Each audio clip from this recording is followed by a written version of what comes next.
भगवते वासुदेवाय नमः। हरे कृष्णा, राधे राधे। आज के इस वीडियो में हम श्रवण करने जा रहे हैं श्री सत्यनारायण व्रत कथा। वीडियो शुरू करने से पहले आप सभी भक्तगणों से करुण निवेदन है कि कृपया वीडियो को संपूर्ण देखें। वीडियो पसंद आए तो इसे लाइक करें, शेयर करें और चैनल पर नए हैं तो सब्सक्राइब करना ना भूलें। श्री सत्यनारायण भगवान पूजन सामग्री: केले के खंभे, कलश, पंच पल्लव, चावल, पंचरत्न, कपूर, पुष्पों की माला, धूप, श्रीफल, ऋतुफल, नैवेद्य, अंग वस्त्र, आम के पत्ते, यज्ञोपवीत वस्त्र, गुलाब के फूल, दीप, तुलसी दल, पान, पंचामृत, दूध, दही, शहद, घी, शक्कर, बंधनवार, चौकी और केसर। सत्यनारायण भगवान पूजन विधि: श्री सत्यनारायण व्रत करने वाला पूर्णिमा एवं संक्रांति के दिन किसी भी समय स्नान आदि कर्मों से निवृत्त होकर पूजा स्थल में आसन पर बैठकर श्रद्धापूर्वक श्री गणेश, वरुण, गौरी, विष्णु आदि सभी देवताओं का स्मरण कर पूजन करें तथा संकल्प लें कि मैं सदा श्री सत्यनारायण भगवान की पूजा तथा कथा श्रवण करूँगा। फूल हाथ में लेकर श्री सत्यनारायण भगवान का ध्यान करें। यज्ञोपवीत धूप, पुष्प, नैवेद्य आदि अर्पित कर प्रार्थना करें। हे भगवान, मैंने श्रद्धापूर्वक फल, जल आदि समस्त सामग्री आपको अर्पण की है, आप इसे स्वीकार कीजिए। मेरा आपको बार बार प्रणाम है। इसके पश्चात श्री सत्यनारायण जी भगवान की कथा पढ़ें। श्री सत्यनारायण भगवान की कथा प्रारंभ। प्रथम अध्याय। महामुनि ऋषि व्यास जी ने कहा, बहुत समय पहले नैमिषारण्य तीर्थ में शौनकादि 88,000 ऋषियों ने पुराणवेत्ता श्री सूत जी से पूछा, हे सूत जी, इस कलयुग में वेद विद्या रहित मानवों को ईश्वर भक्ति किस प्रकार मिलेगी तथा उनका उद्धार कैसे होगा? हे मुनिश्रेष्ठ, ऐसा कोई व्रत अथवा तप बताइए जिसके करने से थोड़े ही समय में पुण्य प्राप्त हो तथा मनोवांछित फल भी मिले। ऐसी कथा सुनने की हमारी बहुत इच्छा है। इस प्रश्न पर शास्त्रों के ज्ञाता श्री सूत जी ने कहा, हे वैष्णवों में श्रेष्ठ, आप सभी ने प्राणियों के हित एवं कल्याण की बात पूछी है। अब मैं उस श्रेष्ठ व्रत को आप लोगों से कहूँगा जिसे श्रेष्ठ मुनि नारद जी ने श्री लक्ष्मी नारायण भगवान से पूछा था और श्री लक्ष्मी नारायण भगवान ने मुनि श्रेष्ठ नारद जी को बताया था। आप सभी यह श्रेष्ठगण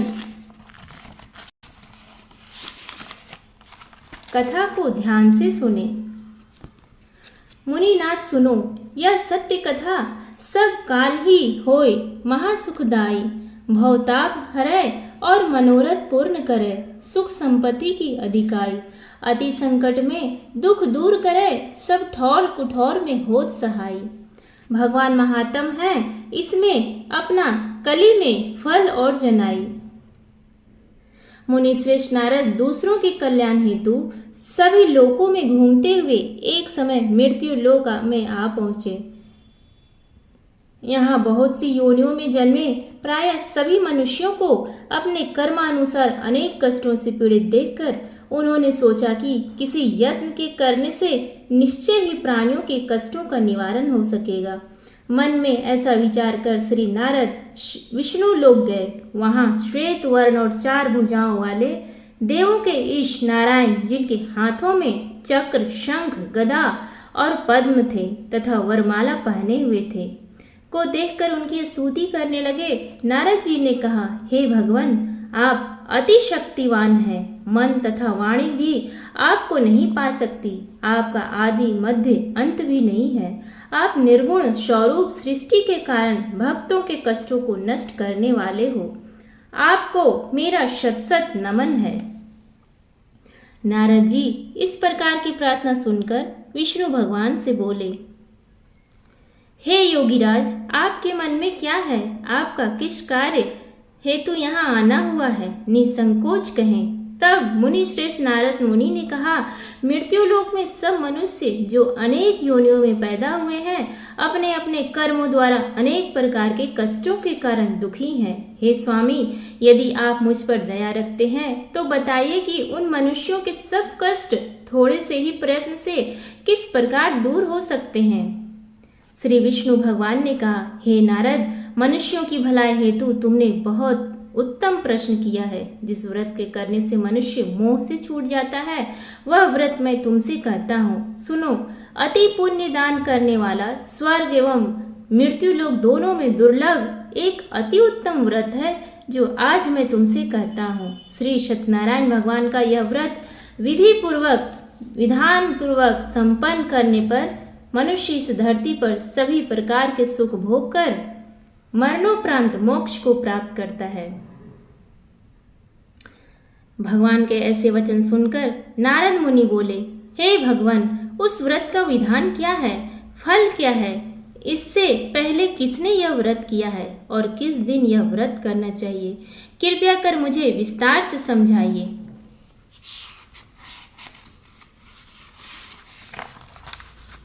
श्री विष्णु भगवान ने कहा, हे नारद, दुख शोक सभी प्रकार की व्याधियों को दूर करने वाला यह व्रत सब स्थानों पर विजय दिलाने वाला है। श्रद्धा और भक्ति के साथ किसी भी दिन मनुष्य संध्या के समय श्री सत्यनारायण भगवान की ब्राह्मणों और बंधुओं के साथ पूजा करे। भक्ति भाव से केले का फल, नैवेद्य, घी, शहद, शक्कर अथवा गुड़, दूध और गेहूं का आटा, सवाया लेवे, गेहूं के अभाव में साठी का चूर्ण भी ले सकते हैं। इन सभी को भक्ति भाव से भगवान श्री सत्यनारायण को अर्पण करें। बंधु बांधवों सहित ब्राह्मणों को भोजन कराएं। इसके पश्चात ही स्वयं भोजन करें। रात्रि में श्री सत्यनारायण भगवान के गति गीत आदि का आयोजन कर श्री सत्यनारायण भगवान का स्मरण करता हुआ समय व्यतीत करें। इस तरह जो मनुष्य व्रत करेंगे उनकी मनोकामनाएं अवश्य ही पूर्ण होंगी। विशेष रूप से कलयुग में मृत्यु लोक में यही एक ऐसा उपाय है जिससे अल्प समय और कम धन में महान पुण्य की प्राप्ति हो सकती है। इति श्री सत्यनारायण व्रत कथा प्रथम अध्याय संपूर्ण। प्रेम से बोलिए श्री सत्यनारायण भगवान की जय। द्वितीय अध्याय। महान संत सूत जी ने कहा, हे ऋषियों, जिन्होंने प्राचीन काल में इस व्रत को किया है उनका इतिहास मैं आप सबसे कहता हूँ। आप सब ध्यान से सुने। अति सुंदर काशीपुरी नगरी में एक अति निर्धन ब्राह्मण वास करता था। वह भूख और प्यास से बेचैन होकर हर समय दुखी रहता था। ब्राह्मणों से प्रेम करने वाले श्री विष्णु भगवान ने उसको दुखी देखकर एक दिन बूढ़े ब्राह्मण का वेश धारण कर निर्धन ब्राह्मण के पास जाकर बड़े आदर से पूछा, हे ब्राह्मण, तुम हर समय ही दुखी होकर पृथ्वी पर क्यों घूमते हो? हे श्रेष्ठ ब्राह्मण, अपनी व्यथा मुझसे कहो, मैं सुनना चाहता हूँ। कष्टों से घिरे उस ब्राह्मण ने कहा, मैं निर्धन ब्राह्मण हूँ, भिक्षा के लिए पृथ्वी पर मारा मारा फिरता हूँ। हे भगवान, यदि आप इससे मुक्ति पाने का कोई उपाय जानते हो तो कृपा कर मुझे बताएं। वृद्ध ब्राह्मण का रूप धारण किए हुए श्री विष्णु भगवान तब बोले, हे ब्राह्मण, श्री सत्यनारायण भगवान मनोवांछित फल देने वाले हैं, इसलिए तुम उनका विधि पूर्वक पूजन करो, जिसके करने से मनुष्य सब दुखों से मुक्त हो जाता है। दरिद्र ब्राह्मण को व्रत का संपूर्ण विधान बतलाकर बूढ़े ब्राह्मण का रूप धरे श्री सत्यनारायण भगवान अंतर ध्यान हो गए। वृद्ध ब्राह्मण ने जिस व्रत को बतलाया है मैं उसको विधि विधान सहित करूंगा, ऐसा निश्चय कर वह दरिद्र ब्राह्मण घर चला गया। परंतु उस रात उस ब्राह्मण को नींद नहीं आई। अगले दिन वह जल्दी उठा और श्री सत्यनारायण भगवान का व्रत करने का निश्चय कर भिक्षा मांगने के लिए चल दिया। उस दिन उसको भिक्षा में अधिक धन मिला, जिससे उसने पूजा का सारा सामान खरीदा और घर आकर अपने बंधु बांधवों के साथ विधि पूर्वक भगवान श्री सत्यनारायण का व्रत किया। इसके करने से वह गरीब ब्राह्मण सब कष्टों से छूटकर अति धनवान हो गया। उस समय से वह ब्राह्मण हर मास व्रत करने लगा। श्री सत्यनारायण भगवान के व्रत को जो शास्त्र विधि के अनुसार श्रद्धा पूर्वक करेगा वह सब कष्टों से छूटकर मोक्ष प्राप्त करेगा। जो भी मनुष्य श्री सत्यनारायण भगवान का व्रत करेगा वह सब कष्टों से छूट जाएगा। इस तरह नारद जी ने श्री सत्यनारायण भगवान का कहा हुआ यह व्रत मैंने तुमसे कहा। हे श्रेष्ठ ब्राह्मणों, अब आप और क्या सुनना चाहते हैं, मुझे कहें। तब ऋषियों ने कहा, हे मुनीश्वर, संसार में इस विप्र से सुनकर किस किस ने इस व्रत को किया, हम सब सुनना चाहते हैं। मुनियों से ऐसा सुनकर श्री सूत जी ने कहा, हे मुनिगण, जिस प्राणी ने इस व्रत को किया है उन सब की कथा सुनो। एक समय वह धनी ब्राह्मण बंधु बांधवों के साथ शास्त्र विधि के अनुसार अपने घर पर श्री सत्यनारायण भगवान का व्रत कर रहा था। उसी समय एक लकड़ी बेचने वाला बूढ़ा व्यक्ति वहां आया। उसने सिर पर रखा लकड़ियों का गट्ठर बाहर रख दिया और ब्राह्मण के मकान में पानी पीने चला गया। प्यास से बेचैन लकड़हारे ने विप्र को व्रत करते देखा। वह प्यास को भूल गया। उसने विप्र का अभिनंदन किया और पूछा, हे ब्राह्मण, आप यह किसका पूजन कर रहे हैं? इस व्रत को करने से क्या फल मिलता है? कृपा कर मुझे बताइए। तब उस ब्राह्मण ने कहा, सब इच्छाओं को पूर्ण करने वाला यह श्री सत्यनारायण भगवान का व्रत है। इन्हीं की कृपा से मेरे यहाँ धन एवं ऐश्वर्य का आगमन हुआ है। ब्राह्मण से इस व्रत के बारे में जानकर वह लकड़हारा अत्यंत प्रसन्न हुआ। भगवान का प्रसाद व चरणामृत लेकर और भोजन करने के पश्चात वह अपने घर को चल गया। और फिर अगले दिन लकड़हारे ने अपने मन में संकल्प किया कि आज गांव में लकड़ी बेचने से जो धन मिलेगा उसी से भगवान सत्यनारायण का श्रेष्ठ व्रत करूंगा। मन में ऐसा विचार कर वह लकड़हारा लकड़ियों का गट्ठर अपने सिर पर रखकर मन में ऐसा जिस नगर में धनवान लोग रहते थे ऐसे सुंदर नगर में गया। उस दिन उसे उन लकड़ियों का दाम पहले दिनों से चौगुना मिला। तब वह बूढ़ा लकड़हारा बहुत प्रसन्न होकर पके केले, शहद, शक्कर, घी, दही, दुग्ध और गेहूं का चूर्ण इत्यादि श्री सत्यनारायण भगवान के व्रत की सभी सामग्री लेकर अपने घर आया। फिर उसने अपने बंधु बांधवों को बुलाकर विधि विधान के अनुसार भगवान का पूजन एवं व्रत किया। उस व्रत के प्रभाव से वह बूढ़ा लकड़हारा धन धान्य से युक्त हुआ और संसार के समस्त सुख भोग कर वैकुंठ को चला गया। इति श्री सत्यनारायण व्रत कथा द्वितीय अध्याय संपूर्ण हुआ। प्रेम से बोली श्री सत्यनारायण भगवान की जय। श्री सत्यनारायण कथा तीसरा अध्याय। श्री सूत जी बोले, हे श्रेष्ठ मुनियों, अब मैं आगे की एक कथा कहता हूँ। प्राचीन काल में उल्कामुख नाम का एक महान ज्ञानी राजा था। वह जितेंद्रिय और सत्य वक्ता था। प्रतिदिन मंदिरों में जाता तथा गरीबों को धन देकर उनके दुखों को दूर करता था। उसकी पत्नी कमल के समान सुंदर मुख वाली और सती साध्वी थी। एक दिन भद्रशिला नदी के तट पर वे दोनों विधि विधान सहित श्री सत्यनारायण भगवान का व्रत कर रहे थे। उस समय वहां साधु नामक एक वैश्य आया। उसके पास व्यापार के लिए बहुत सा धन था। वह वैश्य नाव को नदी किनारे पर ठहराकर राजा के पास आया। राजा को व्रत करते हुए देखकर उसने विनम्रता पूर्वक पूछा, हे राजन, यह आप क्या कर रहे हैं? मेरी सुनने की इच्छा है, कृपया आप यह मुझे भी समझाइए। महाराज उल्कामुख ने कहा, हे वैश्य, मैं अपने बंधु बांधवों के साथ पुत्र की प्राप्ति के लिए श्री सत्यनारायण भगवान का व्रत व पूजन कर रहा हूँ। राजा के वचन सुनकर साधु नामक वैश्य ने आदर से कहा, हे राजन, मुझे भी इसका संपूर्ण विधि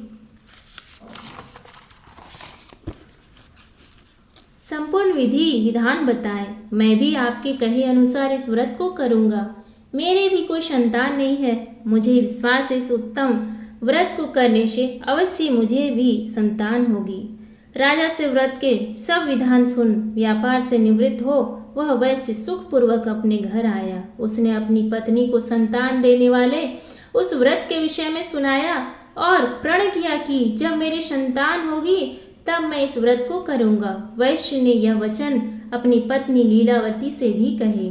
एक दिन उसकी पत्नी लीलावती श्री सत्यनारायण भगवान की कृपा से गर्भवती हो गई। 10वें महीने में उसने एक अति सुंदर कन्या को जन्म दिया। दिनों दिन वह कन्या इस तरह बढ़ने लगी जैसे शुक्ल पक्ष का चंद्रमा बढ़ता है। कन्या का नाम उन्होंने कलावती रखा। एक दिन लीलावती ने मीठे शब्दों में अपने पति को याद दिलाया कि आपने जो भगवान का व्रत करने का संकल्प किया था, अब आप उसे पूरा कीजिए। वैश्य ने कहा, हे प्रिय, मैं कलावती के विवाह पर इस व्रत को करूंगा। इस प्रकार अपनी पत्नी को आश्वासन दे वह व्यापार करने विदेश चला गया। कलावती पितृगृह में वृद्धि को प्राप्त हो गए। लौटने पर साधु ने जब नगर में सखियों के साथ अपनी विवाह योग्य होती पुत्री को खेलते देखा तो उसे उसके विवाह की चिंता हुई। तब उसने एक दूत को बुलाकर कहा कि उसकी पुत्री के लिए कोई सुयोग्य वर देख कर लाए। दूत साधु नामक एक वैश्य को आज्ञा पाकर कंचन नगर पहुंचा और देखभाल कर वैश्य की कन्या के लिए एक सुयोग्य वाणिक पुत्र ले आया। उस सुयोग्य लड़के के साथ साधु नामक वैश्य ने अपने बंधु बांधवों सहित प्रसन्नचित होकर अपनी पुत्री का विवाह कर दिया। दुर्भाग्य से वह विवाह के समय भी श्री सत्यनारायण भगवान का व्रत करना भूल गया। इस पर श्री भगवान अत्यंत क्रोधित हो गए। उन्होंने वैश्य को श्राप दिया कि तुम्हें दारुण दुख प्राप्त होगा। और फिर अपने कार्य में कुशल वह वैश्य अपने दामाद सहित नावों का बेड़ा लेकर व्यापार करने के लिए सागर के समीप स्थित रत्नसारपुर नगर में गया। रत्नसारपुर पर चंद्रकेतु नामक राजा राज करता था। दोनों ससुर जमाई चंद्रकेतु राजा के उस नगर में व्यापार करने लगे। एक दिन भगवान श्री सत्यनारायण की माया से प्रेरित एक चोर राजा चंद्रकेतु का धन चुराकर भाग रहा था। राजा के दूतों को अपने पीछे आते देख चोर ने घबराकर राजा के धन को उस वैश्य की नाव में चुपचाप छुपा दिया।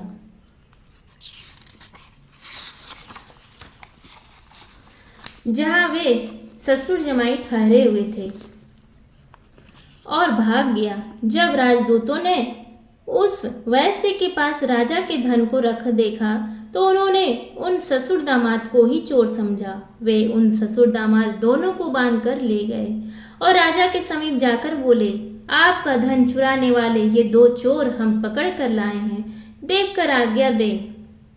तब राजा ने बिना उस वैश्य की बात सुने उन्होंने कारागार में डालने की आज्ञा दे दी। इसी प्रकार राजा की आज्ञा से उसको उन लोगों को कारावास में डाल दिया गया तथा उनका सारा धन भी छीन लिया गया। श्री सत्यनारायण भगवान के श्राप के कारण उस वैश्य की पत्नी लीलावती व पुत्री कलावती भी घर पर बहुत दुखी हुई। उनका सारा धन चोर चुरा कर ले गए। मानसिक व शारीरिक पीड़ा तथा भूख प्यास से अति दुखी हो भोजन की आस में कलावती एक ब्राह्मण के घर गई। उसने ब्राह्मण को श्री सत्यनारायण भगवान का व्रत विधि पूर्वक करते देखा। उसने कथा सुनी तथा श्रद्धा पूर्वक प्रसाद ग्रहण कर रात को घर आई। माता ने कलावती से पूछा, हे पुत्री, तू अब तक कहाँ रही? मैं तेरे लिए बहुत चिंतित थी। माता के शब्द सुन कलावती बोली, हे माता, मैंने एक ब्राह्मण के घर श्री सत्यनारायण भगवान का व्रत होते देखा है और मेरी भी उस उत्तम व्रत को करने की इच्छा है। माता ने कन्या के वचन सुनकर पति द्वारा व्रत करने का पूर्व में किया गया संकल्प याद करते हुए श्री सत्यनारायण भगवान के पूजन की तैयारी की। उसने बंधुओं सहित श्री सत्यनारायण भगवान का पूजन व व्रत किया और वर मांगा कि मेरे पति सहित और दामाद शीघ्र ही घर लौट आए। साथ ही विनती की कि हे प्रभु, अगर हमसे कोई भूल हुई हो तो हम सबका अपराध क्षमा करो। श्री सत्यनारायण भगवान इस व्रत से प्रसन्न हो गए। उन्होंने राजा चंद्रकेतु को स्वप्न में दर्शन देकर कहा, हे राजन, जिन दो वैश्यों को तुमने बंदी बना रखा है वे निर्दोष हैं, उन्हें प्रातः ही छोड़ दो। उनका सब धन जो तुमने अधिग्रहित किया है लौटा दो, अन्यथा मैं तुम्हारा राज्य, धन, पुत्र आदि सब नष्ट कर दूंगा। राजा से ऐसे वचन सुन कहकर भगवान अंतर ध्यान हो गए और फिर प्रातःकाल राजा चंद्रकेतु ने दरबार में सबको अपना स्वप्न सुनाया और सैनिकों को आज्ञा दी कि दोनों वैश्यों को कैद से मुक्त कर दरबार में ले आए। दोनों ने आते ही राजा को प्रणाम किया। राजा ने कोमल वचनों में कहा, हे महानुभावों, तुम्हें अज्ञानतावश ऐसा कठिन दुख प्राप्त हुआ है। अब तुम्हें कोई भय नहीं है, तुम मुक्त हो। ऐसा कहकर राजा ने उनको नए नए वस्त्राभूषण पहनवाए तथा उनका जितना धन लिया था उससे दोगुना धन लौटाकर आदर से विदा किया। दोनों वैश्य अपने अपने घर को चल दिए। इति श्री सत्यनारायण व्रत कथा तृतीय अध्याय संपूर्ण हुआ। प्रेम से बोलिए श्री सत्यनारायण भगवान की जय। सत्यनारायण भगवान व्रत कथा चतुर्थ अध्याय। सूत जी ने आगे कहा, वैश्य ने यात्रा आरंभ की और अपने नगर की ओर चला। उनकी थोड़ी दूर आगे बढ़ने पर दंडी वेशधारी श्री सत्यनारायण भगवान ने उसकी परीक्षा लेने हेतु उससे पूछा, हे वैश्य, तेरी नाव में क्या है? अभिमानी बड़े हंसता हुआ बोला, हे दंडी, आप ऐसा क्यों पूछते हैं? क्या धन लेने की कामना है? मेरी नाव में तो बेल और पत्ते भरे हैं। वैश्य के ऐसे वचन सुनकर दंडी वेशधारी श्री सत्यनारायण भगवान बोले, तुम्हारा ही वचन सत्य हो। ऐसा कहकर वे वहां से चले गए और कुछ दूर जाकर समुद्र के तट पर बैठ गए। फिर वह अभी माफी मांगने तथा अपना पश्चाताप करने आता होगा। दंडी महाराज के जाने के पश्चात वैश्य ने नित्य क्रिया से निवृत्त होने के बाद नाव को ऊंची उठी देखकर अचंभा किया तथा नाव में बेल पत्ते आदि देखकर मूर्छित हो जमीन पर गिर पड़ा। मूर्छा खोलने पर अति शोक करने लगा।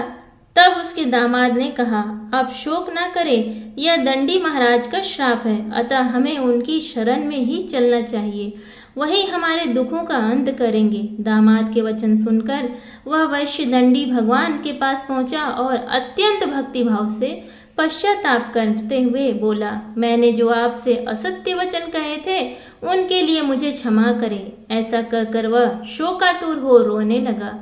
तब दंडी भगवान बोले, हे वणिक पुत्र, मेरी आज्ञा से ही बार बार तुझे कष्ट प्राप्त हुआ है, तू मेरी पूजा से विमुख हुआ है। तब उस वैश्य ने कहा, हे भगवान, आपकी माया को ब्रह्मा आदि देवता भी नहीं जान पाते, तब मैं मूर्ख भला कैसे जान पाऊंगा? आप प्रसन्न होइए, मैं अपनी क्षमता अनुसार आपकी पूजा करूंगा। मेरी रक्षा कीजिए और मेरी नौका को पहले के समान धन से परिपूर्ण कर दीजिए। उसके भक्ति से परिपूर्ण वचन सुनकर श्री सत्यनारायण भगवान प्रसन्न हो गए और उसकी इच्छा अनुसार वर देकर अंतर ध्यान हो गए। तब ससुर और दामाद दोनों ने नाव पर आकर देखा कि नाव धन से पुनः परिपूर्ण है। फिर वह विधि विधान से भगवान श्री सत्यनारायण का पूजन कर साथियों सहित अपने नगर को चला। जब वह अपने नगर के निकट पहुंचा तब उसने एक दूत को अपने घर भेजा। दूत ने साधु नामक वैश्य के घर जाकर उसकी पत्नी को नमस्कार किया और कहा, आपके पति अपने जामाता सहित इस नगर के समीप आ गए हैं। लीलावती और उसकी कन्या कलावती उस समय भगवान का पूजन कर रही थी। दूत का वचन सुनकर साधु की पत्नी ने बड़े हर्ष के साथ श्री सत्यनारायण भगवान का पूजन पूर्ण किया और अपनी पुत्री से कहा, मैं अपने पति के दर्शन को जाती हूँ, तो पूजन पूर्ण कर शीघ्र आ जाना। परंतु कलावती पूजन एवं प्रसाद छोड़कर अपने पति के दर्शन के लिए चली गई। पूजन एवं प्रसाद की अवज्ञा के कारण भगवान श्री सत्यनारायण ने रुष्ट हो उसके पति को नाव सहित पानी में अदृश्य कर दिया।